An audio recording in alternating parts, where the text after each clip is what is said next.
दोस्तों, Pakistan versus New Zealand first test day 2 कोई इतना अच्छा पाकिस्तान के लिए नहीं रहा और न्यूजीलैंड बहुत ज़्यादा स्ट्रांग आया और 167 रन न्यूजीलैंड ने बना लिए। और जिस तरह न्यूजीलैंड खेल रहा है ऐसे लग रहा है कि ये टेस्ट मैच जो है वो ड्रॉ की तरफ जा रहा है। पिचेस पर सवालिया निशान उठ गए हैं, बाबर आजम की कप्तानी पर एक दफा फिर सवालिया निशान उठे हैं। तो दोस्तों जरा आज इस पर बात करेंगे। इसके साथ साथ शाहिद खान अफरीदी इन एक्शन है और एक दफा फिर एक और बूम सिलेक्शन की है। 3 प्लेयर्स जो है वो पाकिस्तान की टीम में शामिल हो गए हैं। वो कौन से 3 प्लेयर्स हैं इसके बारे में दोस्तों आपको बताऊंगा।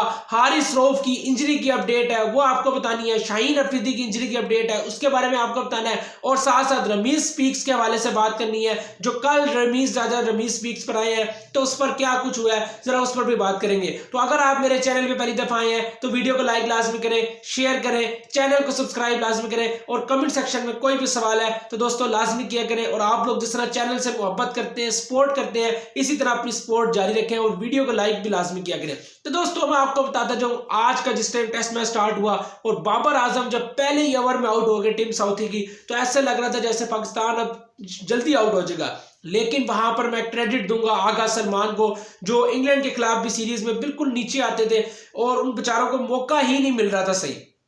आज भी टेल एंडर के साथ ही उनको बैटिंग करने का मौका मिला लेकिन क्या जबरदस्त शानदार हीरोइस बैटिंग की है आगा सलमान ने। और सिर्फ पाकिस्तान में नहीं बल्कि पूरी दुनिया में अपनी धूम मचाई है और जबरदस्त सेंचुरी लगाई है आगा सलमान ने। और मुझे ऐसे लगता है कि ये खिलाड़ी जो है वो भी आगे जाके पाकिस्तान का नाम रोशन करेगा जिस तरह ये सेंचुरी लगाई है। तो आगा सलमान को पूरा क्रेडिट जाता है इस मुश्किल सिचुएशन में जिस टाइम बाबर आजम आउट हो गए, कप्तान सेट बैट्समैन आपके पास था ही कोई नहीं, उस सिचुएशन पे आगा सलमान ने जिस तरह सेंचुरी लगाई है तो एक बड़ी बात है। और ये सेंचुरी मुझे लगता है आगा सलमान को आगे लेके जाएगी क्योंकि कॉन्फिडेंस जो चाहिए होता है वो आगा सलमान को मिला है। तो मैंने कहा सबसे पहले दोस्तों आगा सलमान को मैं क्रेडिट दूं।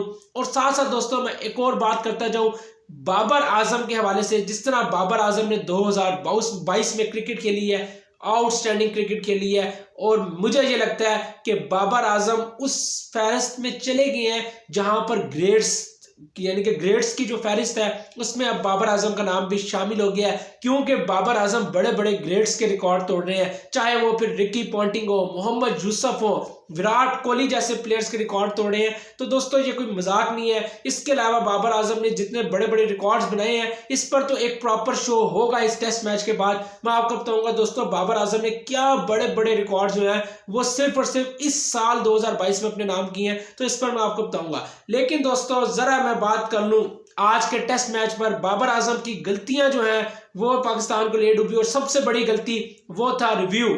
जिस टाइम जो है वो डेवन कॉनवे और जिस टाइम नुमान अली की गेंद पर जिस टाइम स्टंप हुए तो वहां पर रिजवान की याद ताज़ा होगी क्योंकि रिजवान जितना होशियार जितना प्लेयर है ना इतना मैंने कोई होशियार प्लेयर नहीं देखा। और विकेट कीपर उससे अच्छा इस टाइम पाकिस्तान के पास कोई नहीं है as a wicket keeper batsman. फिर भी सरफराज ने जिस तरह बैटिंग की और इतने अरसे बाद मौका मिले तो प्रेशर जरूर होता है लेकिन वो चांस जो पाकिस्तान ने रिव्यू में छोड़ा वो ऐसे लगता है कि पाकिस्तान के गले पड़ गया क्योंकि अभी भी न्यूजीलैंड जो है वो उनकी दोनों विकेट्स पड़ी हैं। अगर वहां पर एक विकेट गिर जाती तो कहीं ना कहीं प्रेशर जरूर डल जाना था। तो इस लिहाज से मैं बात करूं तो एक पाकिस्तान के लिए बड़ी मिस्टेक हुई जो रिव्यू नहीं लिया।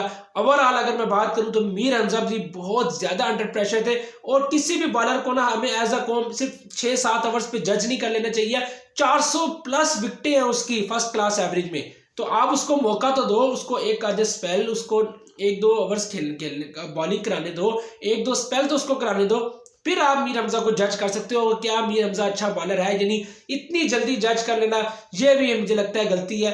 तो ओवरऑल अगर दोस्तों आज के मैं दिन को समराइज करूं तो मैं सिंपल ये कहूंगा कि न्यूजीलैंड ने पाकिस्तान को आउट क्लास किया है सेशन 3 में भी और सेशन 2 में भी। और इस टाइम न्यूजीलैंड अब अप आ गया और पिचेस पर अब सवालिया निशान उठ गया। ये किस तरह की पिच है, ये भी फ्लैट पिच नजर आ रही है, कोई इसमें जो है वो कोई किसी किस्म का टर्न मुझे ज्यादा टर्न नजर नहीं आया। जो सच्ची बात है कोई इतना टर्न नजर नहीं आया। तो क्यों पाकिस्तान अपने मतलब की पिचेस नहीं बना पा रहा, ये सबसे बड़ा सवालिया निशान है। बांग्लादेश ने अपने कंट्री में भारत को फंसा दिया, 3 विकेटों से सिर्फ भारत जीता है बांग्लादेश में जाके टेस्ट मैच।